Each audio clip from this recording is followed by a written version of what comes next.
Assalamu alaikum warahmatullahi wabarakatuh. Hope you're doing well. Let's continue our reading of Shakespeare's Caesar. We are in Act B, Scene 2, the same. Let's begin. Bismillah. The field of battle. Alarm. Enter Brutus and Masalla. Brutus.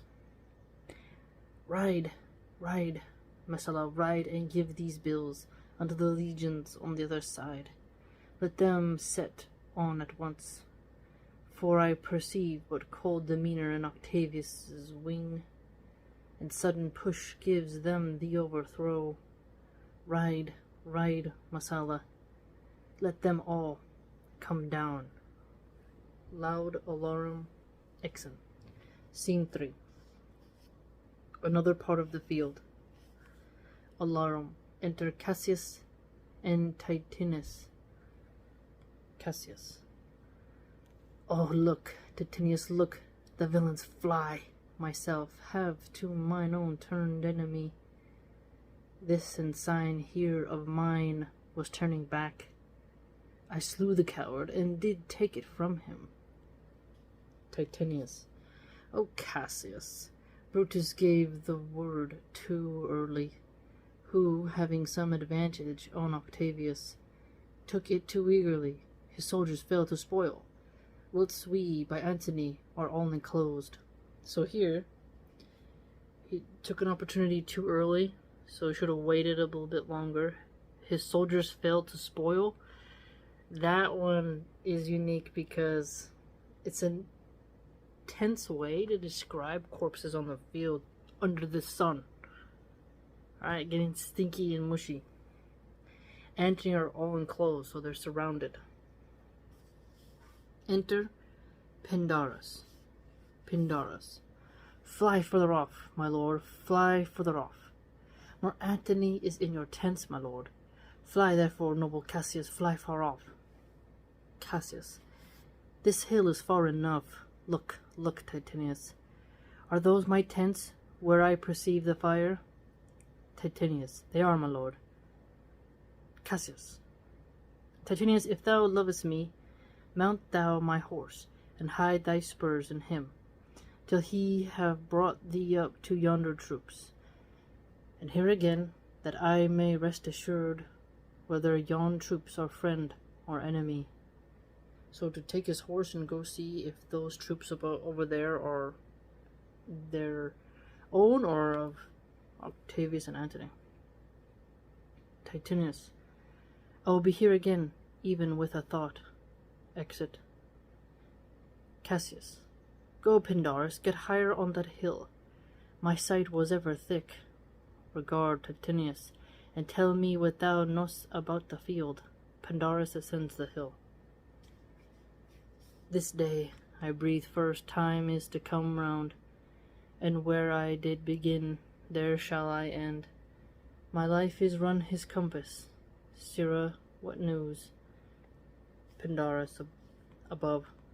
Oh, my lord, what news? Above. Titinius is enclosed round about with horsemen, that makes to him on the spur. Yet he spurs on. Now they are almost on him. Now Titinius, now some light. Oh, he lights too. He's a shout. And hark, they shout for joy. Cassius. Come down, behold no more. O coward that I am to live so long, to see my best friend ta'en before my face. Pindarus descends. Come hither, sirrah. In Partha did I take thee prisoner, and then I swore thee, saving of thy life, that whatsoever I did, bid thee do. Thou shouldest attempt it. Come now, keep thine oath. Now be a freeman, and with this good sword that ran through Caesar's bowels, search this bosom, stand not to answer. Here, take thou the hilts, and when my face is covered, as 'tis now, guide thou sword. Pindarus stabs him. Caesar, thou art revenged. Even with the sword that killed thee, dies. Wow. Whoa. So Pindarus shanks Cassius And his last words were, "Caesar, thou art revenged." Whew. That, your last thoughts in this realm to be that. Because it's Antony and Octavius are coming to, take out the traitors, they feel. And recall, he was having his slave look at what's happening on the hill. And it says, like, shout, they were harking for joy. And it looks like they took him out. So he sent him to his death. He just told Pandarus, "I did take thee prisoner," so he was a captured slave, and that he has to obey him with the command he's gonna give, because he said that whatsoever I did bid thee do, thou shouldest attempt it. So basically, he's saying, you swore to obey me, so take this sword and launch it. And notice how he said Caesar's bowels. It's very, like, graphic. Search this bosom, stand not to answer. And then search this bosom. So you can imagine, it's not a poke. So ran through is like coming out the other end. Right? Imagine it's on the other end. Ran through. That's what that means. So here, when he describes how he should put it, it's like, so to really do some damage so that he doesn't have a chance of survival. He doesn't want to survive this. And he doesn't, clearly. And the poetic justice of using the sword that also killed Caesar. Or at least was one of the daggers. Right. Pandarus.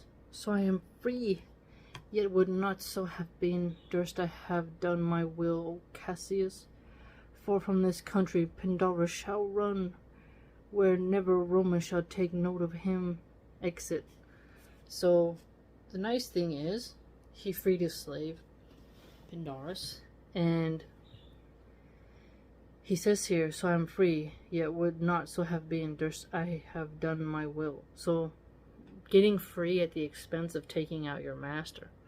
This would highlight how he feels about Cassius. He was probably treated really well, and didn't want to have to do that deed in order to get free, and if he would have had a choice, would have rather been freed in a different circumstance, under different conditions. Re-enter Titinius and Messala. Titinius, wait a minute. I thought he died.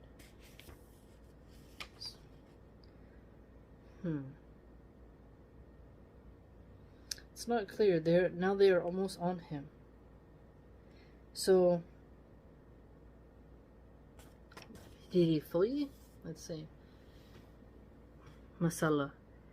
It is but change, Titinius, for Octavius is overthrown by noble Brutus's power, as Cassius's legions, or by Antony. Titinius. These tidings will well comfort Cassius. Messala. Where did you leave him? Titinius. All disconsolate, with Pandarus, his bondsman, on his hill. Messala. Is not that he that lies upon the ground? He lies not like the living, O my heart. Is that not that he? No, this was he, Messala. But Cassius is no more. O setting sun, as in thy red rays thou dost sink to-night, so in his red blood Cassius' day is set. The sun of Rome is set. Our day is gone. Clouds, dews, and dangers come. Our deeds are done. Mistrust of my success hath done this deed. Okay, mistrust. So the Pandarus didn't read the situation well. Mistrust of my success had done this deed, so maybe This is hinting at the despair that gripped Cassius to where he thought they were losing. Now, red rays, and then red blood, and then the sun of Rome is set. So the setting sun is very interesting in occultic symbology. It's also odd how, if you look at the Obama signal, some would argue, is this a sunset or a sunrise? You know, there's something to say about people who use that type of imagery. But when the sun is set, the day is gone, and it's like everything's going to change with the next rising sun. Messala, mistrust of good success hath done this deed. O hateful error, melancholy's child, why dost thou show to the apt thoughts of men the things that are not? O error soon conceived, thou never comest unto happy birth, but killest the mother that engendered thee. Titinius, what, Pindarus? Where art thou, Pindarus? Messala, seek him, Titinius, while I go to meet the noble Brutus, thrusting this report into his ears. I may say, thrusting it, for piercing steel and darts envenomed shall be as welcome to the ears of Brutus as tidings of this night, of this sight. So, thrusting this report into his ears. Just like, wow, it's not gonna go in easy. But clearly, when he says here, error soon conceived, just pointing out how such a grievous error can really lead to a grievous end. Verify. What doubts can cause? Titinius. Hey, you, Messala, and I will seek for Pindarus the while. Why didst thou send me forth, brave Cassius? Did I not meet thy friends, and did not they put on my brows the wreath of victory, and bid me give it thee? Didst thou not hear their shouts? Alas, thou hast misconstrued everything. Oh yes, I was on the right vein. So they were cheering for... Okay, maybe he thought it was a roar cry, like, ah! Or maybe they were like, ah! Like, the tone he can't hear. He trusted Pindarus' perception. Was it a plot by Pindarus? Was Pindarus an idiot? So Pindarus is looking, reads the situation wrong. Cassius should have took the binoculars or looked for himself. But he trusted only the middleman when he didn't verify himself. But hold thee, take this garland on thy brow. Thy Brutus bid me give it thee, and I will do his bidding. Brutus, come apace, and see how I regard Cassius. By your leave, gods, this is a Roman's part. Come, Cassius' sword, and find Titinius' heart. Kills himself. Oh no! Wow. So, Titinius is so heartstricken. He left and, whoa, he takes his life. So Cassius took his life. Pindarus has fled. Titinius was just so full of despair, he exits like that. Wow, didn't see that coming. Alarm. Re-enter Messala with Brutus, young Cato, Strato, Volminius, and Lucilius. Brutus. Where Messala doth his body lie? Messala. Lo, yonder, and Titinius mourning it. Brutus. Titinius' face is upward. Cato. He is slain. Brutus. O Julius Caesar, thou art mighty yet. Thy spirit walks abroad and turns our swords in our own proper entrails. Ooh, that's spooky. Just to have that low alarms. Cato. Brave Titinius, look whether he have not crowned dead Cassius. Brutus. Are yet 2 Romans living such as these, the last of all the Romans? Fie thee well. It is impossible that ever Rome should breed thy fellow.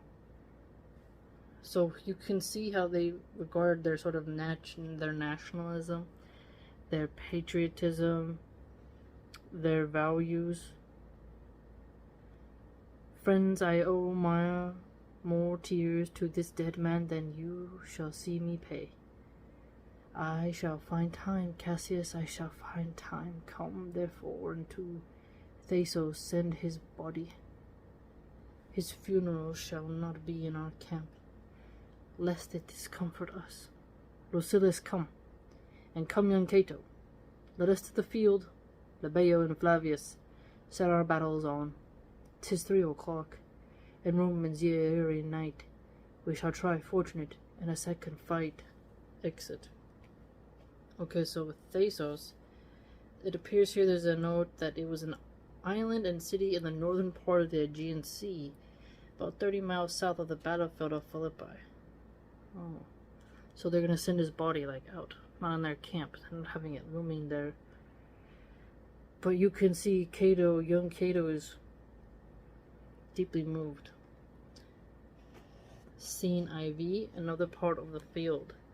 Alarum. Enter fighting soldiers of both armies. Then Brutus, young Cato, Lucilius, and others. Brutus. Yet, countrymen, oh, yet hold up your heads. Cato. What coward doth not? Who will go with me? I will proclaim my name about the field. I am the son of Marcus Cato. Ho! O foe tyrants, a foe to tyrants, and my country's friend. Ooh, that's a cool line right there. A foe to tyrants, and my country's friend. I am the son of Marcus Cato. Ha! Brutus. I am Brutus, Marcus Brutus. I, Brutus, my country's friend, know me for Brutus. Exit. Lucilius. O young and noble Cato, art thou down?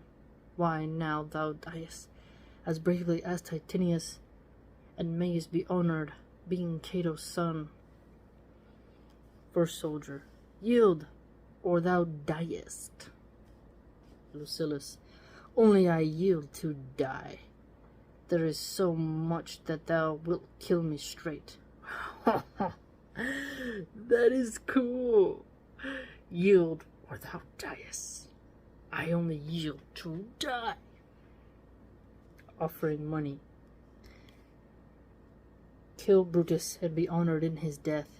First soldier. We must not. A noble prisoner. Second soldier. Room ho! Tell Antony Brutus is taken. First soldier. I'll tell the news. Here comes the general. Enter Antony. Brutus is ta'en, my lord. Antony. Where is he? Lucilius. Safe, Antony. Brutus is safe enough. I dare assure thee that no enemy shall ever take alive the noble Brutus. The gods defend him from so great a shame. When you do find him, or alive or dead, he will be found like Brutus, like himself. Antony. This is not Brutus, friend, but I assure you, a prize no less in worth. Keep this man safe. Give him all kindness. I rather have such men my friends than enemies. Go on, and see where Brutus be alive or dead, and bring us word unto Octavius's tent. How everything is chanced. Exit. Well, well, well. How the tables turn. You can definitely see that there's a lot of uproar, a lot of excitement going on. They thought they had Brutus, they didn't have. Scene V. Another part of the field. Enter Brutus, Dardanius, Cilius, Cletus, Strato, and Volumnius. Brutus. Come, poor remains of friends, rest on this rock. Brutus. Cilius showed the torchlight, but my lord, he came not back. He is ta'en or slain. Brutus. Sit thee down, Cletus. Slain is the word. It is a deed in fashion. Hark thee, Clytius. Whispers. Cletus. What? I, my lord? No, not for all the world. Brutus. Peace then, no words. Cletus, I'd rather kill myself. Brutus, hark thee, Dardanius, whispers. Dardanius, shall I do such a deed? O Dardanius, O Cletus, what ill request did Brutus make to thee? Dardanius, to kill him. Cletus, look, he meditates. Cletus, now is that noble vessel full of grief, that it runs over even at his eyes. That's a cool line right there. A vessel full of grief. That it runs over even at his eyes. So like you well up with tears and it's like here. That's a cool way to say it. Like, cause like welling up with water tears and it's coming out. That's really cool, man. Brutus, come hither, good Voluminous. List a word. Voluminous. What say, my lord? Why this, Voluminous? The ghost of Caesar hath appeared to me, too, several times by night. At Sardis once, and this last night here in Philippi fields. I know my hour is come. Not so, my lord. Nay, I am sure it is, Voluminous. Thou seest the world, Voluminous, how it goes. Low alarms. Our enemies have beat us to the pit. It is more worthy to leap in ourselves than tarry till they push us. Good Voluminous, thou knowest that we two went to school together. Even for that our love of old, I prithee thee, hold thou my sword hilt, whilst I run on it.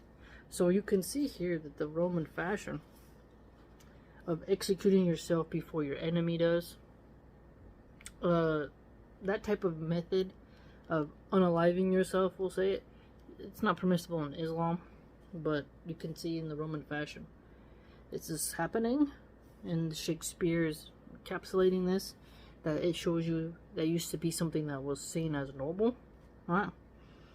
So when he says here, our enemies have beat us to the pit, it is more worthy to leap in ourselves than tarry till they push us. So choosing to go out on your own terms, not to be kind of dragged in chains or having your head on a pike. Voluminous, that's not an office for a friend, my lord. Alarmed still. Cletus, fly, fly, my lord, there is no tarrying here. Brutus, farewell to you, and you, and you. Voluminous, Strato, thou hast been all this while asleep. Farewell to thee too, Strato, countryman. My heart doth joy that yell in all my life. I found no man but he was true to me. I shall have glory by this losing day, more than Octavius and Mark Antony, by this vile conquest shall attain unto. So farewell you, so fare you well at once. Brutus's tongue hath almost ended his life's history. Night hangs upon my eyes, and my bones would rest, that have but laboured to attain this hour. Alarm, cry within, fly, fly, fly. Cletus, fly, my lord, fly. Brutus, hence I will follow. Exit Cletus, Dardanius, and Voluminous. I prithee thee, Strato, stay thou, my lord. Thou art a fellow of good respect.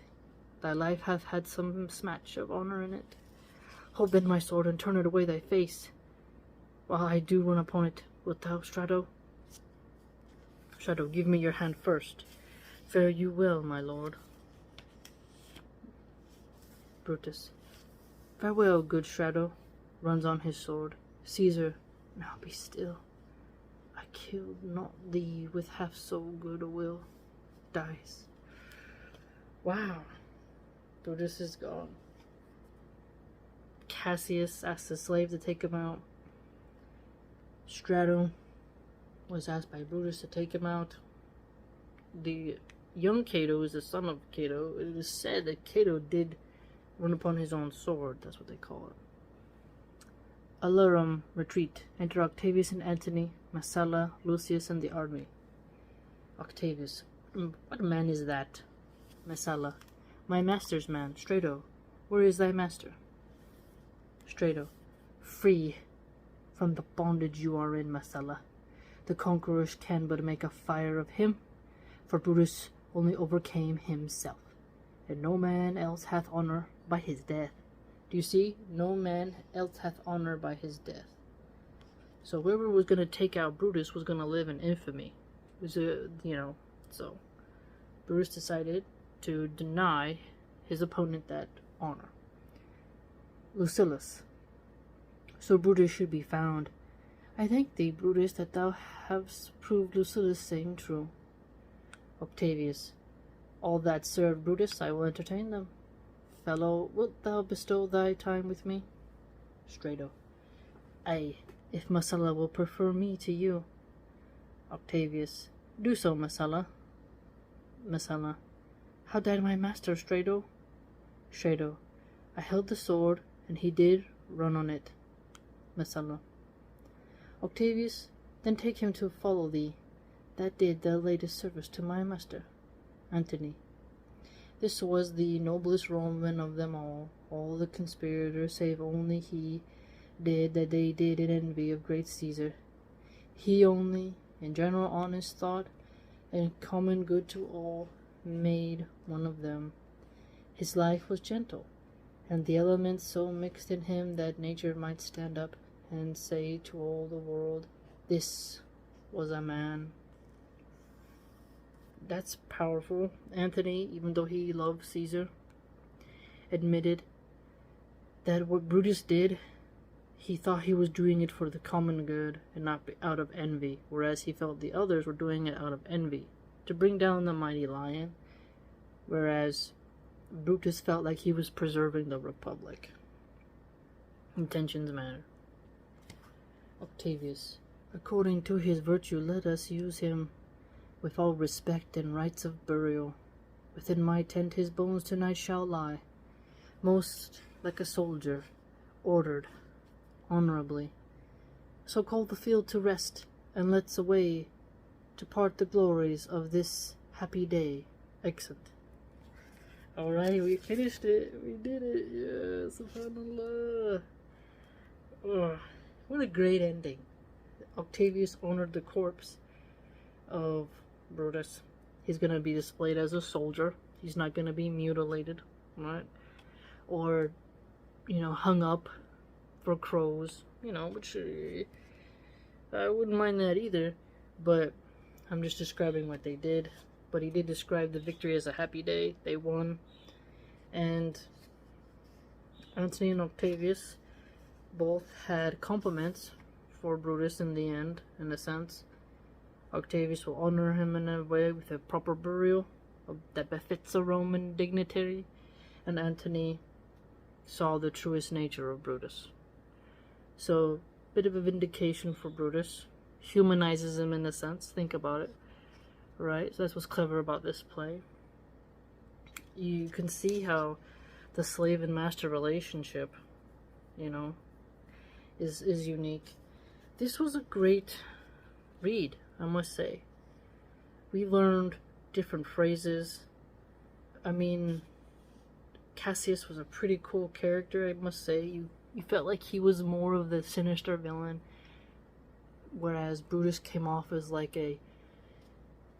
someone buried in books who loved the idea of his country and how Caesar is viewed in different senses, right? Fantastic. I hope you enjoyed this series, and a labor of love, subhanallah. It's kind of sad, but the great thing about Shakespeare is you can read it over and over and over and over and always see something else new.